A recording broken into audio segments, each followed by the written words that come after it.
एक बार भगवान के नाम को लेने का अभ्यास हो गया, इसके बाद फिर ये आवश्यकता नहीं पड़ती कि कोई कहे, फिर तो नयन पलक ना बीसरे। श्री कबीरदास जी कहते हैं कि पहले तो मन कागा था करता आत्मघात, अब मनवा हंसा भया मोती चुग चुग खात।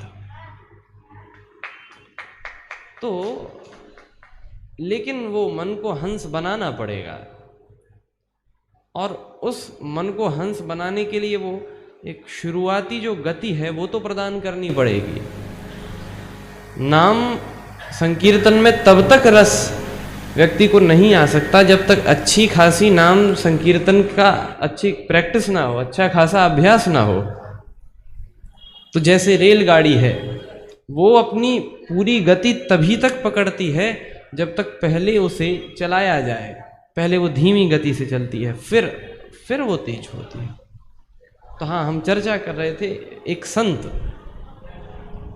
वे पेड़ पर लटके उल्टे, एक व्यक्ति रास्ते से गुजर रहा था। उसने कहा, कहो महाराज ये क्या कर रहे हो?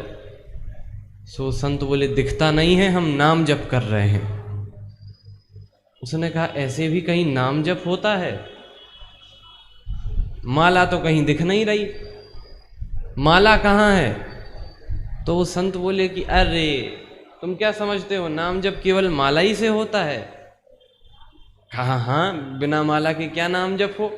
हमें माला तो दिख नहीं रही, आप ही उल्टे लटके दिख रहे हो। साधु ने कहा कि अरे तुम नहीं समझोगे। क्या? कहा, ये ईश्वर का संसार, खुदाए खलक, ये ईश्वर का संसार, खुदाए खलक, ये मेरी तस्वीर के दाने हैं। ये जो लोग हैं, ये भगवान का संसार है, ये सब मेरी माला के मन के हैं। ये ईश्वर का संसार, खुदाए खलक, मेरी तस्वीर के दाने हैं, नज़र में फिरते रहते हैं, इबादत होती रहती है। हमें इबादत के लिए कोई माला की आवश्यकता थोड़ा ही है, ये मन के ही हैं। लेकिन आप सोचें कि हाँ, हमारी भी ऐसे ही इबादत होती रहेगी, हमारा भी ऐसे ही नाम जप होता रहेगा, वो नहीं होगा। उसके लिए एक पहुंची हुई स्थिति प्राप्त करनी पड़ती है। लेकिन जिसको वो स्थिति प्राप्त हो गई, आहा आहा, फिर वो हंस ही हो गया। संत हंस गुण गहि पय परिहरि बाहरी विकार। श्री तुलसीदास